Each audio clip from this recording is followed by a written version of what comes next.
हरे कृष्ण। ओम नमो भगवते वासुदेवाय। पुरुषोत्तम भगवान की जय। प्रिय श्रोताओं, आज से प्रारंभ हो रहा है परम पावन, दिव्य और कल्याणकारी पुरुषोत्तम मास, वो पुण्यमयी मास जिसे स्वयं भगवान श्री हरि का स्वरूप माना गया है। शास्त्रों में कहा गया है कि ये मास सभी महीनों में श्रेष्ठ, उत्तम और मोक्ष प्रदान करने वाला होता है, क्योंकि इस महीने में किया गया जप, तप, दान, व्रत, कथा श्रवण और भगवान का स्मरण अनंत गुना फल देने वाला माना गया है। और आज से आप हमारे इस चैनल पर सुनेंगे पुरुषोत्तम मास महात्म्य की अद्भुत, चमत्कारी और पुण्यदायी कथाएं, ऐसी दिव्य कथाएं जिनका श्रवण मात्र मनुष्य के जीवन को पवित्र बना देगा और भगवान के चरणों में अटूट प्रेम उत्पन्न करेगा। तो आइए श्रद्धा और विश्वास के साथ इस पावन कथा यात्रा का शुभारंभ करें और पुरुषोत्तम भगवान के श्री चरणों में अपने मन को समर्पित करें। हे पुरुषोत्तम भगवान, हे प्रभु, हे श्री हरिनारायण, हम सभी भक्तों पर अपनी कृपा दृष्टि बनाए रखिए। हमारे जीवन के दुख, कष्ट, भय और बाधाओं को दूर कर हमें भक्ति, सुख, शांति और सद्बुद्धि प्रदान कीजिए। जैसे आपने अपने भक्तों का हर युग में कल्याण किया है, वैसे ही हम सबके जीवन को भी अपनी दिव्य कृपा से मंगलमय बना दीजिए।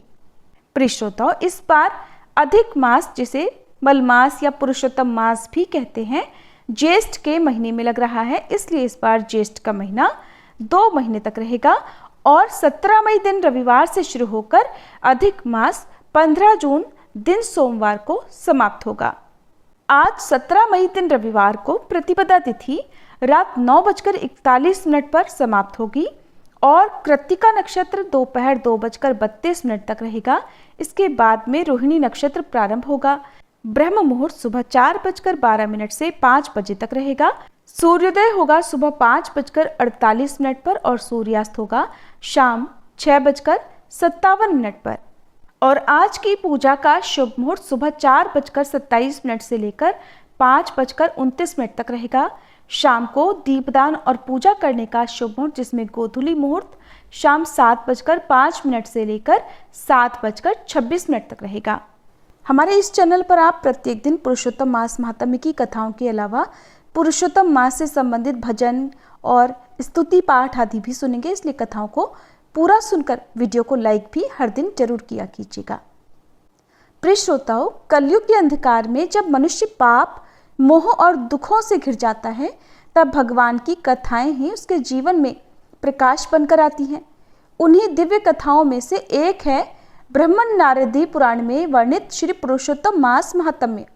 और ये केवल एक कथा नहीं, बल्कि भगवान श्री हरि की कृपा प्राप्त करने का दुर्लभ मार्ग भी है। नैमिषारण्य की परम पवित्र भूमि, जहाँ हजारों महान ऋषि मुनि यज्ञ और तपस्या में लीन थे, वहीं भगवान की दिव्य लीलाओं का अमृत बरसने वाला था। संसार के कल्याण हेतु एकत्रित उन मुनियों ने श्री सूत जी से ऐसी कथा सुनाने की प्रार्थना की जो मनुष्य को भवसागर से पार उतार दे, पापों का नाश करे और भगवान पुरुषोत्तम के चरणों में अटूट भक्ति प्रदान करे। तभी तीर्थों का भ्रमण करते हुए भगवान के नाम का जप करते वैष्णव तेज से प्रकाशित महान ज्ञानी श्री सूत जी वहां पहुंचे और उनके आगमन से पूरा नैमिषारण्य जैसे दिव्य प्रकाश से भर उठा। सभी ऋषियों ने आदरपूर्वक उनका स्वागत किया और भगवान की अद्भुत लीलाओं से युक्त पुरुषोत्तम मास की महिमा सुनाने का आग्रह किया। और फिर श्री सूत जी ने उस अद्भुत प्रसंग का वर्णन आरंभ किया, जहां गंगा तट पर राजा परीक्षित के सामने स्वयं परम ब्रह्म स्वरूप श्री शुकदेव जी प्रकट हुए थे। उनके दर्शन मात्र से ऋषि, मुनि, देवता और समस्त सभा आनंद और भक्ति में डूब गई। और इस कथा को आगे सुनने से पहले हम सभी अपने मन में भक्ति का दीप और अधिक प्रज्वलित करने के लिए भगवान के एक भक्त का प्रसंग सुनेंगे। पुण्य भूमि आर्यावर्त के सौराष्ट्र प्रांत में जीर्णदुर्ग नामक एक अत्यंत प्राचीन ऐतिहासिक नगर है, जिसे आजकल जूनागढ़ कहते हैं। भक्त प्रवर श्री नरसिंह मेहता जी का जन्म लगभग संवत 1470 में इसी जूनागढ़ में एक प्रतिष्ठित नागर ब्राह्मण परिवार में हुआ था। कुछ लोगों का मानना है कि जूनागढ़ के पास ही तलाजा नामक गांव में नरसिंह मेहता जी का जन्म हुआ था और फिर बाद में उनका परिवार जूनागढ़ में आकर रहने लगा था। इसकी पुष्टि स्वयं नरसिंह मेहता जी के एक पद से भी होती है, जिसमें वो कहते हैं, गाम तलाजाम जन्म मारो थयो भाभिये मूरख कहीं मेहिणु द्विधुम वचनम वाग्युम एक अपूजम शिवलिंगनम वन माहे जई पूजनम किधुम। उनके पिता का नाम था कृष्ण दामोदर दास और माता का नाम था लक्ष्मी गौरी। उनके एक और बड़े भाई थे जिनका नाम था वंशीधर। अभी वंशीधर की उम्र 22 वर्ष और नरसिंह राम जी की उम्र लगभग 5 वर्ष की थी कि उनके माता पिता का देहांत हो गया और उसके बाद नरसिंह राम जी का लालन पालन बड़े भाई और दादी ने किया। दादी का नाम था जय कुंवरी। नरसिंह राम बचपन से गूंगे थे। प्रायः 8 वर्ष की उम्र तक उनका कंठ ही नहीं खुला, एक शब्द तक उनके मुंह से नहीं निकला। इस कारण अक्सर लोग उन्हें गूंगा कहकर पुकारने लगे। इस बात से उनकी दादी जय कुंवरी जी को बड़ा दुख होता था और वो बराबर इस चिंता में लगी रहती थी कि मेरे पौत्र की जबान कैसे खुले, लेकिन मूक को वाचाल भला कौन बनावे, पंगु को गिरिवर लांघने की शक्ति कौन दे। जय कुंवरी जी को पूरा विश्वास था कि ऐसी शक्ति केवल और केवल एक ही परमपिता परमेश्वर में है। उनकी दया होने पर ही मेरा पौत्र भी तत्काल वाणी प्राप्त कर सकता है। और साथ ही उनको ये भी विश्वास था कि उन दयामय जगन्नाथ जी की कृपा साधारण मनुष्यों को उनके प्रिय भक्तों द्वारा ही प्राप्त होती है। इसलिए स्वभावतः ही उनमें साधु महात्माओं के प्रति श्रद्धा और आदर का भाव था। जब और जहां उन्हें कोई भी साधु महात्मा मिलते, वो उनके दर्शन करती और यथाशक्ति श्रद्धापूर्वक जैसे बन पड़ता सेवा भी करती। कहते हैं कि श्रद्धा उत्कट होने पर एक न एक दिन फलती जरूर है। आखिरकार जय कुंवरी जी की श्रद्धा भी पूरी होने का सुअवसर आया। फाल्गुन शुक्ल पंचमी का दिन था। ऋतुराज का सुखद साम्राज्य जगत भर में छा रहा था। मंद मंद वसंत वायु सारे जगत के प्राणियों में नवजीवन का संचार कर रहा था। नगर के नर नारी प्रायः नित्य ही सायंकाल हाटकेश्वर महादेव जी के दर्शन करने के लिए एकत्र हुआ करते थे। स्त्रियां मंदिर में एकत्र होकर मनोहर भजन और रास के तरह तरह के गीत गाया करती थी। नित्य की तरह उस दिन भी अच्छी खासी भीड़ थी। जय कुंवरी जी भी अपने पौत्र को साथ लेकर हाटकेश्वर महादेव के दर्शन को गई। दर्शन करके लौटते समय उनकी दृष्टि एक महात्मा पर पड़ी जो कि मंदिर के कोने में व्याघ्रांबर पर पद्मासन लगाए बैठे थे और उनके मुख से निरंतर नारायण नारायण शब्द का प्रवाह चल रहा था। उनका चेहरा एक अपूर्व ज्योति से जगमगा रहा था। देखने से ऐसा लगता था मानो कोई परम सिद्ध योगी हो। और उनकी दिव्य तपोलब्ध प्रतिभा से आकृष्ट होकर जय कुंवरी जी भी अपने साथ की महिलाओं के संग उनके दर्शन करने के लिए गईं। उन्होंने दूर से ही बड़े आदर और भक्ति के साथ उन महात्मा जी को प्रणाम किया और हाथ जोड़कर विनती की, महात्मन, ये बालक मेरा पौत्र है। इसके माता पिता का देहांत हो चुका है।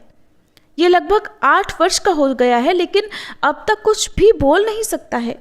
इसका नाम नरसिंह राम है, परंतु सब लोग गांव में इसे गूंगा गूंगा ही कहकर पुकारते हैं। इस बात से मुझे बड़ा दुख होता है महाराज जी। कृपया ऐसी कृपा करें कि इस बालक की वाणी खुल जाए। गोस्वामी तुलसीदास जी ठीक ही कहते हैं, संत हृदय नवनीत समाना, कहा कबिन पे कहीं न जाना, निज परिताप द्रवई नवनीता, संत द्रवई परिताप पुनीता। यानी कि महात्माओं का जो हृदय होता है वो मक्खन के समान होता है। इतना ही नहीं, माखन तो केवल अपने ही ताप से द्रवित होता है और सत्पुरुष तो दूसरों के ताप से भी द्रवीभूत हो जाते हैं। फिर ये महात्मा तो दैवी शक्ति से संपन्न थे और मानो उन वृद्धा की मनोकामना पूरी करने के लिए ही ईश्वर द्वारा प्रेरित होकर वहां आए थे।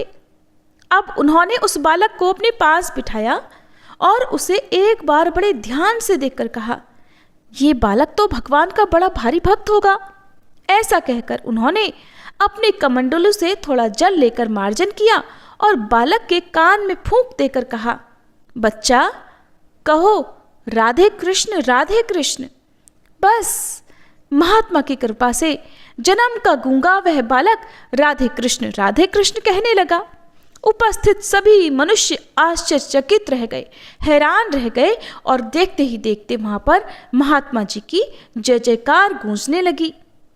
गूंगे पौत्र के मुख से भगवान का नामोच्चार सुनकर वृद्धा जयकुंवरी जी को कितनी प्रसन्नता हुई होगी, इसे भला कौन बता सकता है। अब तो उन्होंने महात्मा जी को बारंबार प्रणाम किया और फिर हाथ जोड़कर बड़ी दीनता के साथ प्रार्थना की, महाराज आपकी ही कृपा से मेरा पौत्र अब बोलने लगा है। मेरा बड़ा पौत्र राज्य में थानेदार के पद पर है। आप कृपा करके मेरे घर पर पधारने की कृपा करें और मुझे भी यथाशक्ति सेवा करने का सुअवसर प्रदान करें।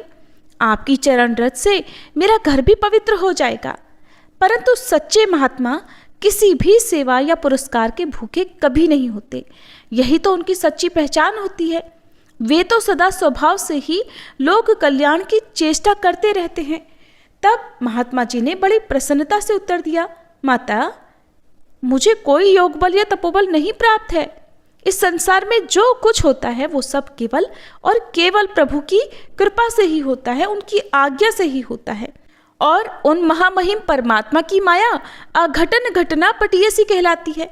इसलिए मेरा उपकार भूलकर उन परमात्मा के ही प्रति कृतज्ञता प्रकट करो और उनका नाम स्मरण भजन पूजन करो।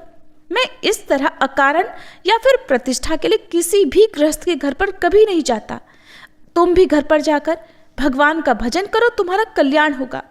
मैं तो अब गिरनार पर जाता हूँ और तुम्हारे इच्छा अनुसार ये भी कह जाता हूँ कि अब थोड़े ही दिनों में एक कुलवती सुरूपा कन्या से इसका विवाह भी हो जाएगा। जय कुंवरी जी को महात्मा जी के सामने विशेष आग्रह करने का साहस हुआ ही नहीं। वो कैसे कहती दोबारा कि मेरे घर पर पधारिए।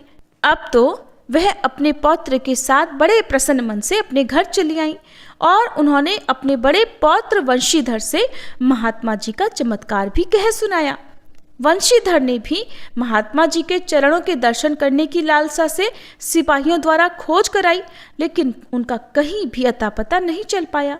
लोगों का विश्वास है कि अपने भावी भक्त नरसिंह मेहता जी को इष्ट मंत्र देने तथा वाचा देने वाले सिद्ध पुरुष स्वयं भगवान श्री कृष्ण ही थे। सभी प्रेम से बोलिए भक्त वत्सल भगवान की जय। मणिक गौरी स्वरूपवती और सुलक्षणा कन्या थी, इसलिए मन चाही योग्य पौत्र वधू पाकर उन्हें बड़ा संतोष हुआ। उधर वंशीधर ने अपने छोटे भाई नरसिंह राम के केवल पालन पोषण या फिर उनके विवाह की ही चिंता नहीं की, बल्कि उनकी शिक्षा की ओर भी ध्यान दिया। उन्होंने नरसिंह राम को एक संस्कृत पाठशाला में पढ़ने के लिए बिठा दिया, लेकिन नरसिंह राम जी का मन तो पढ़ने लिखने में था ही नहीं। जब से उन्हें महात्मा जी के द्वारा इष्ट मंत्र की प्राप्ति हुई थी, तब से उनका मन अधिक से अधिक भगवान की ओर ही आकृष्ट होने लगा। वो निरंतर राधे कृष्ण नाम का जप किया करते थे। सुबह शाम मंदिरों में जाकर देवी देवताओं की पूजा अर्चना करते, दर्शन करते और भजन कीर्तन सुनते। श्री शंकर भगवान जी में भी उनकी बड़ी भक्ति थी। वो मंदिर में जाकर बड़ी श्रद्धा और प्रेम के साथ उमा महेश्वर की पूजा अर्चना करते और प्रेमानंद में विभोर होकर भोलेनाथ के गुणगान किया करते। अगर कहीं भी पुराण या भागवत की कथा होती तो वहां जाकर बड़े ध्यान से भगवत कथा सुना करते। द्वारका आने जाने वाले साधु महात्मा जब अपने गांव में आते तो उनके दर्शन करते, यथा साथ ही उनकी सेवा करते, उनके उपदेश सुनते। अगर कोई भजन कीर्तन होता तो स्वयं भी उसके साथ बैठकर भजन के पद गाते या करताल बजाया करते। और अगर कोई भावावेश में आकर नृत्य करने लगता तो वो भी उसके साथ साथ नाचने कूदने लगते। अगर कभी कोई रास मंडली गांव में आ जाती तब तो इनके आनंद का कोई ठिकाना ही नहीं रहता। नित्य ही रास लीला देखा करते। श्री राधा, श्री ललिता आदि सखियों और ब्रज के अन्य गोप गोपियों के भगवत प्रेम को देखकर वो इतने तल्लीन हो जाते कि उन्हें तो अपने शरीर की सुधि बुद्धि भी नहीं रहती, और कभी कभी तो वो स्वयं भी किसी मंडली में ही शामिल हो जाते। और जब कभी उन्हें रास में गोपी बनकर नाचने का सुअवसर मिल जाता, तब तो उनके आनंद का कोई ठिकाना ही नहीं रहता। वो अपार आनंद का अनुभव करते और कृष्ण प्रेम में नाचते नाचते बेहोश हो जाते। वो अपनी धुन में खाना पीना भी छोड़ देते और कई कई दिनों तक तो अपने घर पर जाते ही नहीं थे। इसके लिए उन्हें भाई भौजाई की डांट भी सुननी पड़ती, ताड़ना भी सहनी पड़ती, समाज में उनकी निंदा भी खूब होती, परंतु फिर भी वो अपनी चाल नहीं छोड़ते। भला जो एक बार अमृत स्वरूप भगवत प्रेम रस का आस्वादन पा गया हो, उसे कोई दूर कैसे हटा सकता है। भक्त नरसिंह राम जी ने पढ़ना लिखना, खाना पीना, सोना, खेलना कूदना, सुख दुख, निंदा स्तुति, सब कुछ उस एक भगवत प्रेम के ऊपर वार दिया। वंशीधर ने उन्हें अपने मनोनुकूल ठीक मार्ग पर लाने के लिए कोई प्रयास में कमी नहीं रखी, कोई बात उठा नहीं रखी, और भौजाई ने भरपूर कोसने और पति पत्नी दोनों को कष्ट पहुंचाने में अपनी ओर से कोई कोर कसर नहीं रहने दी। परंतु कहते हैं ना, जैसे काली कामरी चढ़त न दूजो रंग, वैसे ही नरसिंह राम जी के पक्के रंग पर फिर कोई दूसरा रंग चढ़ा ही नहीं। धीरे धीरे उनकी आयु भी लगभग 15 वर्ष की हो गई। भाई ने जब देखा कि अब तो उनका पढ़ना लिखना कठिन है, तब उन्होंने उनको घोड़ों की देखभाल यानी परिचर्या और घास काटने का काम सौंप दिया। परंतु इस साइसी के काम से भी नरसिंह राम जी को कोई कष्ट नहीं हुआ और वो बड़ी प्रसन्नता के साथ भगवान नाम स्मरण करते हुए अपनी सामर्थ्य के अनुसार सारा काम करने लगे। प्रायः 16 वर्ष की अवस्था होते होते नरसिंह राम जी की पत्नी माणिक गौरी के गर्भ से एक पुत्री का जन्म हुआ। उसके 2 वर्ष बाद फिर माणिक गौरी को एक पुत्र रत्न की प्राप्ति हुई। पुत्री का नाम कुंवरबाई और पुत्र का नाम श्यामल दास रखा गया। इस तरह नरसिंह राम जी को 2 संतानों का पिता होने का सौभाग्य भी प्राप्त हुआ। परंतु उनका ये सौभाग्य दुरित गौरी की आंखों का कांटा बन गया। एक तो यों ही देवर देवरानी को देखकर वो सदा जला करती, अब उनके परिवार की वृद्धि उसके लिए और भी असह्य हो उठी। दोनों भक्त दंपत्ति हालांकि सेवा सेविका की तरह दिन रात घर के सारे छोटे बड़े काम किया करते थे, फिर भी दुरित गौरी यही समझती थी कि ये लोग मुफ्त में ही घर में बैठकर खा रहे हैं और दिन पर दिन इनका खर्चा भी बढ़ता ही जा रहा है। इसलिए अब वो नित्य उनके कामों में बिना वजह दोष निकालने लगी और झूठी झूठी बातों से उनके विरुद्ध अपने पति के कान भरने लगी। नाना प्रकार के कारण दिखाकर उन्हें सताने लगी। कोई कसर नहीं रखी उसने उन दोनों भक्त दंपत्ति को सताने में। वंशीधर हालांकि ये जानते थे कि मेरी पत्नी बड़ी दुष्टा है, द्वेषवश छोटे भाई और उसकी पत्नी पर यह झूठा दोषारोपण करती है, पर वे बेचारे तो एकदम निर्दोष और पवित्र हैं। फिर भी कभी कभी पत्नी की बातों में आकर वो अपने छोटे भाई को कुछ भला बुरा सुना ही दिया करते थे। इस तरह परिवार में कुछ कलह का सूत्रपात हो गया। आए दिन कलह क्लेश होने लगे। वृद्धा जयकुंवरी जी को इस कलह का भावी कुपरिणाम स्पष्ट दिखाई दे रहा था, परंतु घर में मृत्यु शैया पर पड़ी एक वृद्धा की भला कौन सुनता। वो चुपचाप अपनी आंखों से ये सब होता देखती रही। धीरे धीरे उनकी अवस्था भी लगभग 94 वर्ष की हो गई। उन्होंने मन में सोचा, अब तो मेरा बहुत थोड़ा जीवन बचा है। अगर नरसिंह राम की लड़की का विवाह भी मेरे सामने ही हो जाता तो अपनी यह अंतिम अभिलाषा भी पूरी करके मैं शांतिपूर्वक इस संसार से विदा हो जाती और इस बेचारी का भी एक ठिकाना लग जाता। उन्होंने एक दिन वंशीधर को अपने पास बुलाकर अपनी इच्छा प्रकट की। वंशीधर ने वृद्धा दादी की आज्ञा टालना उचित नहीं समझा। उन्होंने एक कुलीन और सुयोग्य वर की खोज करने के लिए कुल के पुरोहित को भेज दिया। पुरोहित जी यहाँ वहाँ घूमते फिरते काठियावाड़ के ऊना नामक गांव में आए और उन्होंने वहाँ के श्रीमंत नागर श्री रंगधर मेहता के पुत्र वसंत राय के साथ कुंवरबाई का विवाह निश्चित किया। निश्चित तिथि पर बड़े धूमधाम के साथ कुंवरबाई की शादी हो गई और इस तरह वृद्धा जयकुंवरी जी की अभिलाषा पूरी हुई और उसके लगभग 3 मास बाद शांति पूर्वक वह इस संसार से सदा के लिए विदा हो गई। प्रिय भक्तजनों, ये था भक्त नरसिंह मेहता जी का प्रेरक प्रसंग और ये कथा आगे भी जारी रहेगी। अब आज का अध्याय सुनने से पहले सुनिए सीता नित नेम की कहानी। ये कहानी सीता माता कहती थी और भगवान श्री राम इसे सुना करते थे। एक दिन भगवान को किसी काम से बाहर जाना पड़ गया तो सीता माता कहने लगी, प्रभु मेरा तो 12 वर्ष का नित्यनेम है और अब आप बाहर जाएंगे तो मैं अपनी कहानी किससे सुनाऊंगी। तब भगवान राम जी ने कहा कि तुम कुएं की पाल पर जाकर बैठ जाना और वहां जो औरतें पानी भरने आएंगी उन्हें अपनी कहानी सुना देना। सीता माता भगवान के कहे अनुसार कुएं की पाल पर जाकर बैठ गई। तभी एक स्त्री आई जिसने रेशम जरी की साड़ी पहन रखी थी और सोने का घड़ा ले रखा था। सीता माता ने उसे देखा तो कहने लगी कि बहन मेरा 12 वर्ष का नित्यनेम सुन लो।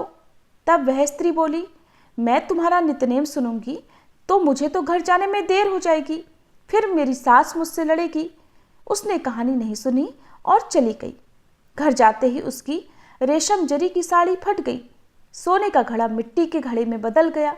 ये सब देखकर सासू माँ ने पूछा, अरे बहू ये किसका दोष अपने सिर पर लगाकर आई हो।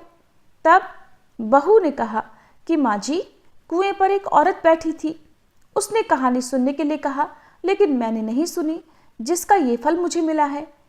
अब बहू की बात सुनकर अगले दिन वही साड़ी और घड़ा लेकर सास कुएं की पाल पर गई। सास को वहीं पर सीता माता बैठी मिली तो सीता माता ने उससे भी कहा कि बहन मेरी कहानी सुन लीजिए। सास बोली कि एक बार छोड़, मैं तो 4 बार कहानी सुन लूंगी। तब सीता माता ने कहना शुरू किया, राम आए लक्ष्मण आए, देश के पुजारी आए, नित नेम का नेम लाए, आओ राम बैठो राम, तपी रसोई जीमो राम, माखन मिश्री खाओ राम, दूध बताशा पियो राम, सूत के पलका मोठो राम, शाल दुशाला पोठो राम, शाल दुशाला ओढ़ो राम, जब बोलूं जब राम ही राम, राम सवारे सबके काम, खाली घर भंडार भरेंगे, सबका बेड़ा पार करेंगे, श्री राम जय जय राम। सास बोली कि बहन कहानी तो बहुत अच्छी लगी। कहानी सुनकर सास घर चली गई और उसकी वह साड़ी फिर से रेशम जरी की बन गई और मिट्टी का घड़ा भी सोने के घड़े में बदल गया। ये सब देखकर बहू बोली, माँ जी आपने ये सब कैसे किया। सास ने कहा, बहू तू तो दोष लगा के आई थी और मैं अब दोष उतार कर आ रही हूँ। बहू ने हैरान होकर फिर पूछा कि तो माँ जी वो कुएं वाली स्त्री कौन है। सास बोली, वे तो साक्षात सीता माता थी, वे पुराने से नया कर देती हैं, खाली घर में भंडार भर देती हैं, वह लक्ष्मी जी का वास घर में कर देती हैं, व्यक्ति की जो भी इच्छा हो उसे पूरा कर देती हैं। तब बहू बोली, माँ जी फिर तो ऐसी कहानी मुझे भी सुना दीजिए। सास बोली कि ठीक है तुम भी सुनो। फिर सास ने कहानी शुरू की, राम आए लक्ष्मण आए, देश के पुजारी आए, नित नेम का नेम लाए, आओ राम बैठो राम, तपी रसोई जीमो राम, माखन मिश्री खाओ राम, दूध बताशा पियो राम, सूत के पलका मोठो राम, शाल दुशाला पोठो राम, शाल दुशाला ओढ़ो राम, जब बोलूं जब राम ही राम, राम सवारे सबके काम, खाली घर भंडार भरेंगे, सबका बेड़ा पार करेंगे, श्री राम जय जय राम। कहानी सुनकर बहू बोली, माँ जी कहानी तो बहुत अच्छी है। सास ने कहा, ठीक है अब तो हम इस कहानी को रोज कहा करेंगे। अब सास बहू रोज सवेरे उठती, नहाती धोती और पूजा करने के बाद नित्य नेम की सीता माता की कहानी कहती। एक दिन उनके यहाँ पड़ोस की एक औरत आई और बोली, बहन जरा सी आँच तो देना।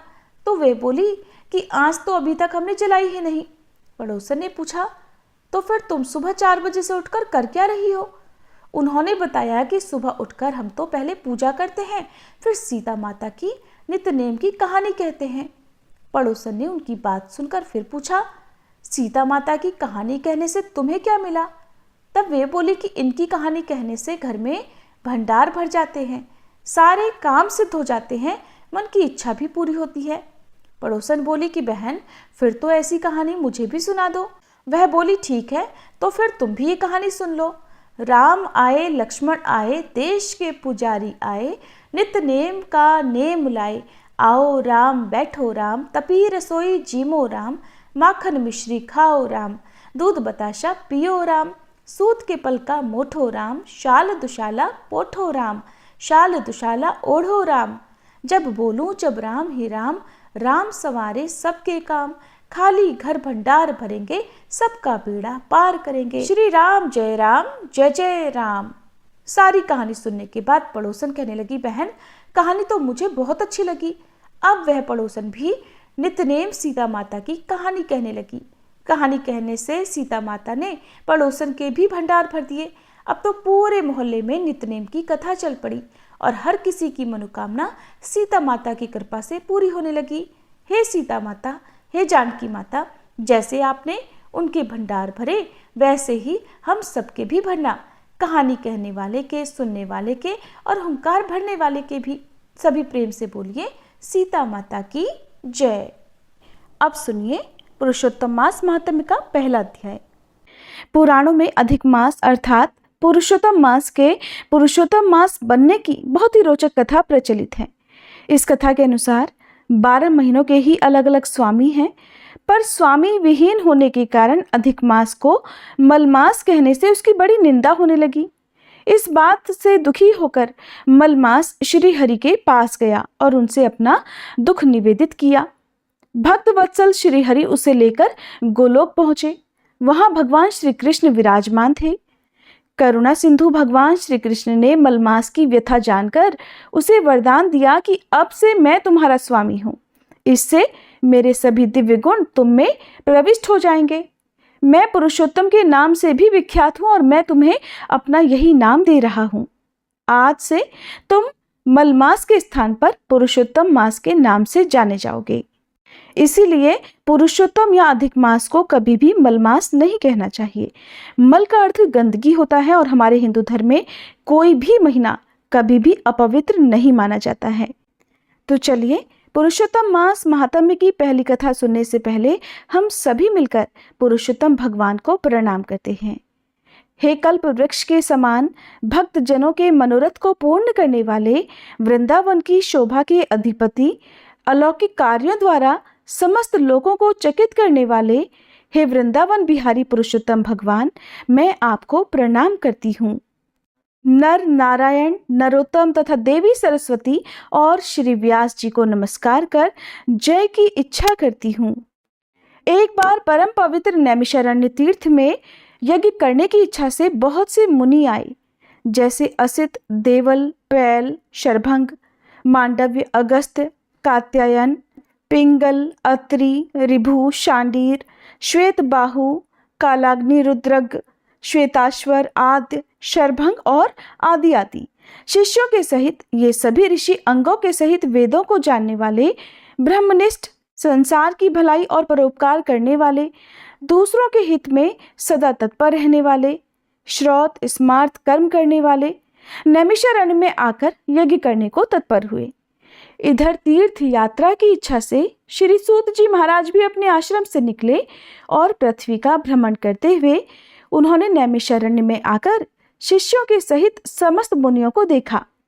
संसार समुद्र से पार करने वाले उन ऋषियों को नमस्कार करने के लिए पहले से जहां वे सभी एकत्रित थे वहीं प्रसन्नचित्त सूत जी महाराज भी जा पहुंचे।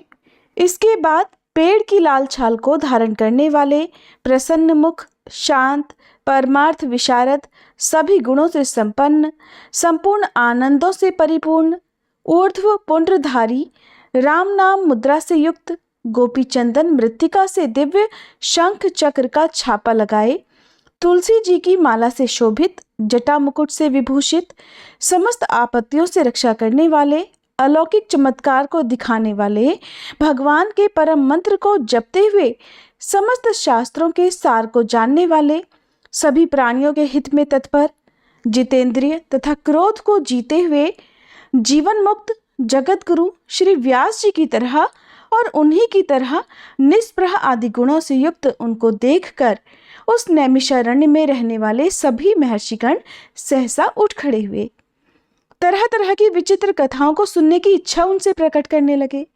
तब नम्र स्वभाव श्री सूत जी प्रसन्न होकर सभी ऋषियों को हाथ जोड़कर बारंबार दंडवत प्रणाम करने लगे। ऋषिगण कहने लगे, हे सूत जी, आप चिरंजीवी तथा भगवत भक्त हो। हम लोगों ने आपके योग्य सुंदर आसन लगाया है। हे महाभाग, आप थके हुए हैं, यहाँ विश्राम हेतु बैठ जाइए। ऐसा सभी ब्राह्मणों ने कहा। इस प्रकार बैठने के लिए कहकर जब सभी तपस्वी और समस्त जनता जनार्दन बैठ गई, तब विनय पूर्वक तपोव्रत समस्त मुनियों से बैठने की अनुमति लेकर प्रसन्न होकर आसन पर श्री सूत जी भी विराजमान हो गए। इसके बाद सूत जी को सुखपूर्वक बैठे हुए और श्रम रहित देखकर पुण्य कथाओं को सुनने की इच्छा वाले सभी ऋषिगण विनम्रता पूर्वक बोले, हे सूत जी, हे महाभाग, आप भाग्यवान हैं। भगवान व्यास जी के वचनों के हार्दिक अभिप्राय को गुरु की कृपा से आप जानते हैं। क्या आप सुखी तो हैं? आज बहुत दिनों के बाद आप कैसे इस वन में पधारे? आप तो प्रशंसा के पात्र हैं। हे व्यास शिष्य शिरोमणि, आप पूजनीय हैं। इस असार संसार में सुनने योग्य हजारों विषय हैं, किंतु उनमें श्रेयस्कर थोड़ा सा और सारभूत जो भी हो वह हम लोगों से कहिए। हे महाभाग, संसार सागर में डूबते हुओं को पार करने वाला तथा शुभ फल देने वाला आपके मन में निश्चित विषय जो भी हो वही हम लोगों से कहिए। हे अज्ञान रूप अंधकार से अंधे हुओं को ज्ञान रूपी नेत्र देने वाले, भगवान के लीला रूपी रस से युक्त परमानंद का कारण, संसार रूपी रोग को दूर करने में रसायन के समान जो कथा का सार है वह शीघ्र ही कहिए। इस प्रकार शौनकादि ऋषियों के पूछने पर हाथ जोड़कर श्री सूत जी बोले, हे समस्त ऋषिगणों, मेरी कही हुई सुंदर कथा को आप लोग सुनिए। हे ऋषियों, पहले मैं पुष्कर तीर्थ को गया। वहां स्नान करके पवित्र ऋषियों, देवताओं तथा पितरों को तर्पण आदि से तृप्त करके तब सभी प्रतिबंधों को दूर करने वाली यमुना जी के तट पर गया। फिर इसी क्रम से गंगा जी आदि अन्य तीर्थों के तट पर गया। पुनः काशी आकर अनंतर गया तीर्थ पर गया। पितरों का श्राद्ध कर तब त्रिवेणी पर गया। इसके बाद कृष्णा के बाद गंडकी में स्नान कर पुनः ऋषि के आश्रम में गया। धेनुमती में स्नान कर फिर सरस्वती के तट पर गया। वहां पर हे विप्रगणों, त्रिरात्रि उपवास कर मैं गोदावरी तट पर गया। फिर कृतमाला, कावेरी, निर्वंध्या, ताम्रपर्णिका, तापी, वेहायसी, नर्मदा, नंदा, शर्मदा नदियों पर गया। पुनः चर्मणवती में स्नान कर पीछे सेतुबंध रामेश्वर पहुंचा। फिर नारायण भगवान का दर्शन करने के लिए बद्री वन को गया। तब नारायण भगवान का दर्शन कर वहां तपस्वियों को अभिनंदन कर पुनः नारायण भगवान को नमस्कार कर और उनकी स्तुति करके सिद्ध क्षेत्र को पहुंच गया। इस प्रकार बहुत से तीर्थों में घूमता हुआ तथा कुरुदेश तथा जांगल देश में घूमता घूमता फिर मैं हस्तिनापुर में पहुंच गया।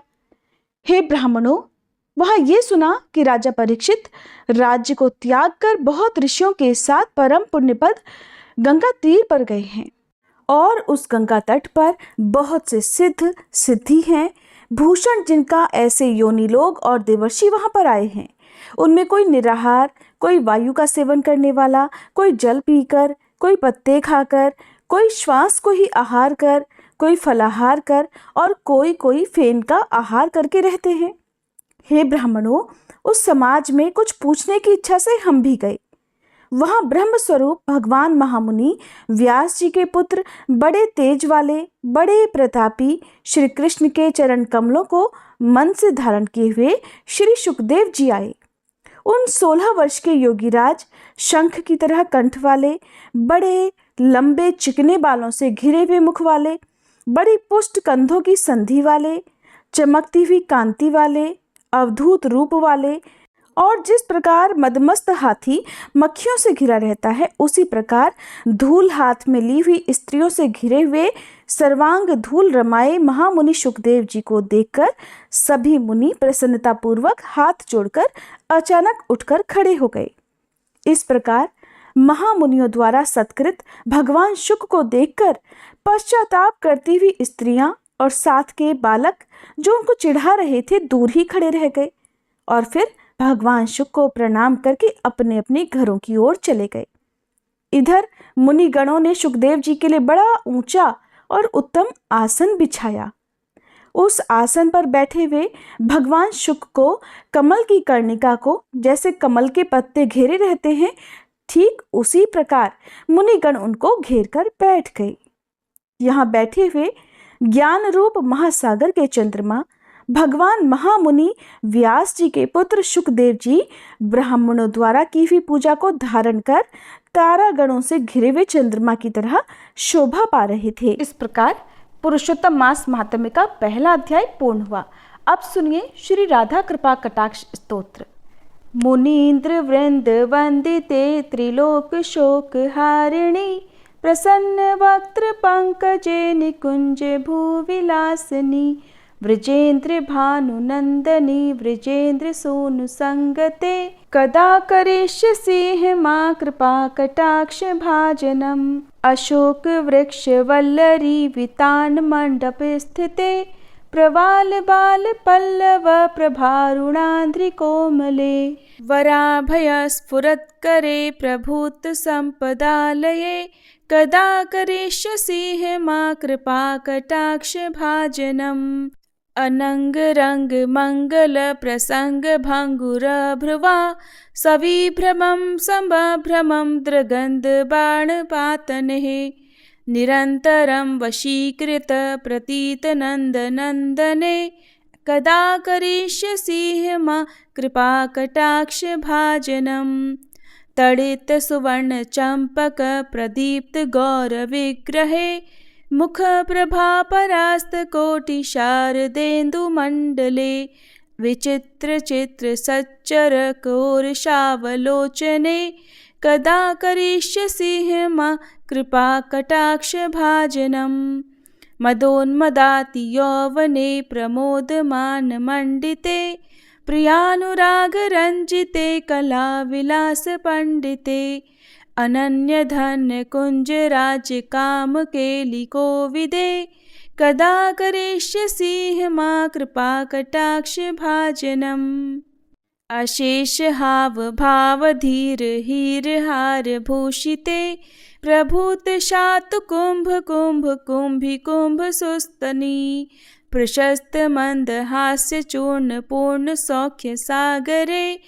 कदा करिष्यसि मां कृपा कटाक्ष भाजनम मृणाल वाल वल्लरी तरंग रंग दोलते लताग्रलास्य लोल नील लोचनावलोकने ललल्लुलन मिलमनोज्ञ मुग्ध मोहिनाश्रिते कदा करिष्यसि मां कृपा कटाक्ष भाजनम सुवर्ण मल्लिकांचित त्रिरेख कंबुकंठगे त्रिसूत्र मंगली गुण त्रिरत्न दीप्ति दीधिते सलोल नील कुंतल प्रसून गुच्छ गुंफिते कदा करिष्यसि मां कृपा कटाक्ष भाजनम नितंब बिंब लंब मान पुष्प मेखला गुणे प्रशस्त रत्न किंकणी कलाप मध्य मंजुले करीन्द्र शुंड दंडिका वरोह सौभ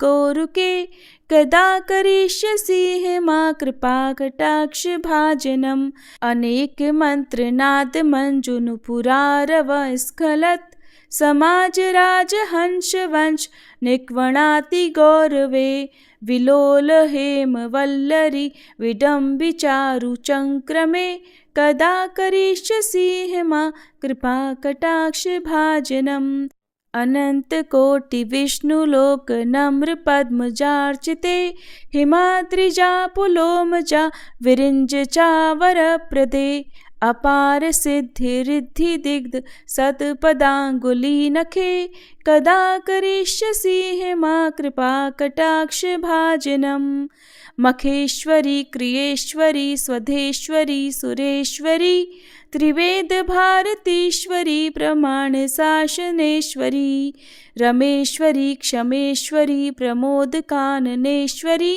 व्रजेश्वरी व्रजाधिपे श्री राधिके नमोस्तुते। इति मम अद्भुतं स्तवं निशम्य भानुनन्दनी करोतु सन्ततं जनं कृपाकटाक्षभाजनं भवेत् दैव सञ्चित त्रिरूपकर्मनाशनं लभेत् तदा व्रजेन्द्रसूनुमण्डलप्रवेशनम् राकाया च सिद्धाष्टमया दशम्या च विशुद्धि एकादश्यां त्रयोदश्यां यः पठेत् साधकः सुधी ययं कामयते कामं तं तमाप्नोति साधकः राधा कृपा कटाक्षेण भक्तिः स्यात् प्रेमलक्षणा उरुदग्नेनाभिदग्ने हृदयग्ने कण्ठदग्नके राधा कुण्डल जले स्थिता यः पठेत् साधकः शतं तस्य सर्वार्थसिद्धिः स्याद् वाक्सामर्थ्यं तथा लभेत् ऐश्वर्यं च लभेत् साक्षादृशा पश्यति राधिकाम् तेन सा तत्क्षणादेव दुष्टा दत्ते महावरं येन पश्यति नेत्राभ्यां तत्प्रियं श्यामसुन्दरम् नित्यलीलाप्रवेशं च ददाति श्रीव्रजाधिपः अतः परतरं प्राप्त्यर्थं वैष्णवस्य न विद्यते।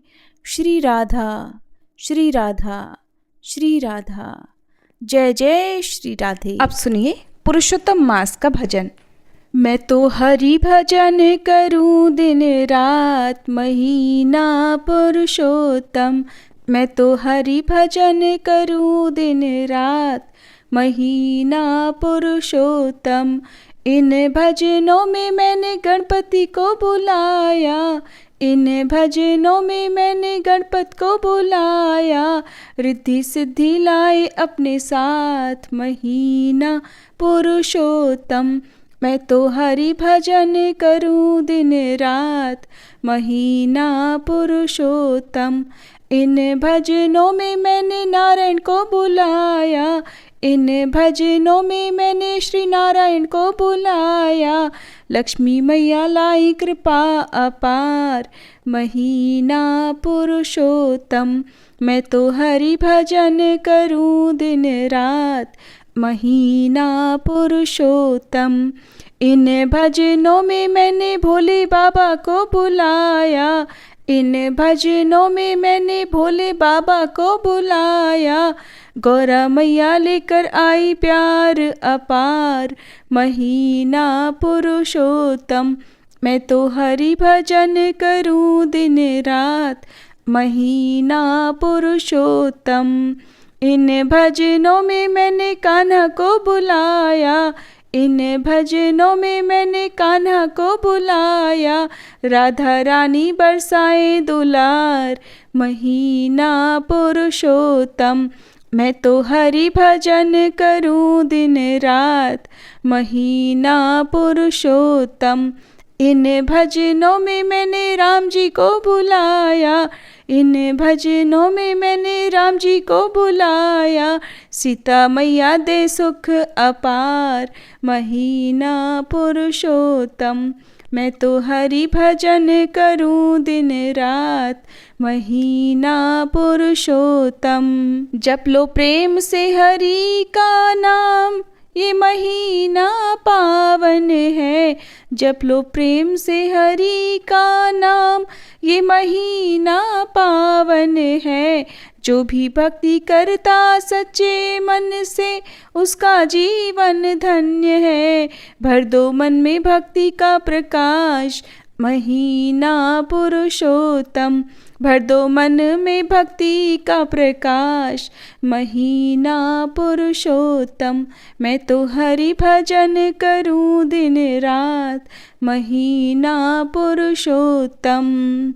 सभी प्रेम से बोलिए पुरुषोत्तम भगवान की जय। अब सुनिए श्री कृष्ण चालीसा पाठ और तुलसी माता की आरती। बंशी शोभित कर मधुर नील जलद तन श्याम। अरुण अधर जनु बिंबा फल नयन कमल अभिराम, पूर्ण इंद्र अरविंद मुख, पीतांबर शुभ साज। जय मनमोहन मदन छवि, कृष्ण चंद्र महाराज। जय यदुनंदन जय जगवंदन, जय वसुदेव देवकी नंदन। जय यशोदासुत नंद दुलारे, जय प्रभु भक्तन के धृगतारे। जय नट नागर नाग नथैया, कृष्ण कन्हैया धेनु चरैया। पुनि नख पर प्रभु गिरवर धारो, आओ दीनन कष्ट निवारो। वंशी मधुर अधर धरि तेरी, होवे पूर्ण मनोरथ मेरो। आओ हरि पुनि माखन चाखो, आज लाज भारत की राखो। गोल कपोल चिबुक अरुणारे, मृदु मुस्कान मोहिनी डारे। रंजित राजीव नयन विशाला, मोर मुकुट वैजंती माला। कुंडल श्रवण पीत पट आछे, कटी किंकणी काछन काछे। नील जलज सुंदर तन सोहे, छवि लखि सुर नर मुनि मन मोहे। मस्तक तिलक अलक घुंघराले, आओ कृष्ण बांसुरी वाले। करी पय पान पूत नहीं तार्यो, अका बका कागा सुर मार्यो। मधुवन जलत अग्नि जब ज्वाला, भय शीतल लखित ही नंद लाला। सुरपति जब ब्रज चढ़ियो रिसाई, मसूर धार वारी वर्षाई। लगत लगत ब्रज चहन बहायो, गोवर्धन नख धारी बचायो। लखि यशोदा मन भ्रम अधिकाई, मुख मह 14 भुवन दिखाई। दुष्ट कंस अति उधम मचायो, कोटि कमल जब फूल मंगायो। नाथी काली यही तब तुम लीन्हे, चरण चिन्ह दे निर्भय कीन्हे। करी गोपिन संग रास विलासा, सबकी पूरण करी अभिलाषा। केतिक मह असुर संग हार्यो, कंस ही केस पकड़ दे मार्यो। मात पिता की बंदी छुड़ाई, उगर सेन कह राज दिलाई। मही से मृतक 6 सुत लायो, मातु देव की शोक मिटायो। भौमासुर मुर दैत्य संहारो, लाए 10 सहस कुमारो। दे भी नहीं तृण चीर संहारा, जरा सिंधु राक्षस कह मारा। असुर बकासुर आदिक मार्यो, भक्तन के तब कष्ट निवार्यो। दीन सुदामा के दुख टार्यो, तंदुल 3 मूठ मुख डार्यो। प्रेम के साग विदुर घर मांगे, दुर्योधन के मेवा त्यागे। लखि प्रेम की महिमा भारी, ऐसे श्याम दीन हितकारी। भारत के पारथ रथ हाके, लिए चक्र कर नहीं बल ताके। निज गीता के ज्ञान सुनाए, भक्तन हृदय सुधा वर्षाए। मीरा थी ऐसी मत वाली, विष पी गई बजा कर ताली। राना भेजा सांप पिटारी, शालिग्राम बने बनवारी। निज माया तुम विधि ही दिखायो, उरते संशय सकल मिटायो। तब शत निंदा करी तत्काला, जीवन मुक्त भयो शिशुपाला। जब ही द्रौपदी टेर लगाई, दीनानाथ लाज अब जाई। तुरत ही वसन बने नंदलाला, बढ़े चीर भय अरि मुँह काला। असनाथ के नाथ कन्हैया, डूबत भंवर बचावत नैया। सुंदर दास आस उरधारी, दया दृष्टि की जय बनवारी। नाथ सकल मम कुमति निवारो, क्षमहु बेगी अपराध हमारो। खोलो पट अब दर्शन दीजे, बोलो कृष्ण कन्हैया की जय। बोलो कृष्ण कन्हैया की जय, बोलो कृष्ण कन्हैया की जय। ये चालीसा कृष्ण का पाठ करे उरधारी, अष्ट सिद्धि नवनिधि फल लहे पदार्थ चारी। बोलो श्री कृष्ण भगवान की जय। तुलसी महारानी नमो नमो, हरि की पटरानी नमो नमो। धन तुलसी पूरण तप कीनो, धन तुलसी पूरण तप कीनो। शालिग्राम बनी पटरानी नमो नमो, तुलसी महारानी नमो नमो। जाके पत्र मंजरी कोमल, जाके पत्र मंजरी कोमल। श्रीपति कमल चरण लपटानी नमो नमो, तुलसी महारानी नमो नमो। धूप दीप नैवेद्य आरती, धूप दीप नैवेद्य आरती। पुष्पन की वर्षा वर्षानी नमो नमो, तुलसी महारानी नमो नमो। 56 भोग 3600 व्यंजन, 56 भोग 3600 व्यंजन। बिन तुलसी हरि एक न मानी नमो नमो, बिन तुलसी हरि एक न मानी नमो नमो। तुलसी महारानी नमो नमो। सभी सखी मैया तेरो यश गावे, सभी सखी मैया तेरो यश गावे। भक्ति दान दीजे महारानी नमो नमो, तुलसी महारानी नमो नमो। हरि की पटरानी नमो नमो, तुलसी महारानी नमो नमो। तुलसी मैया की जय।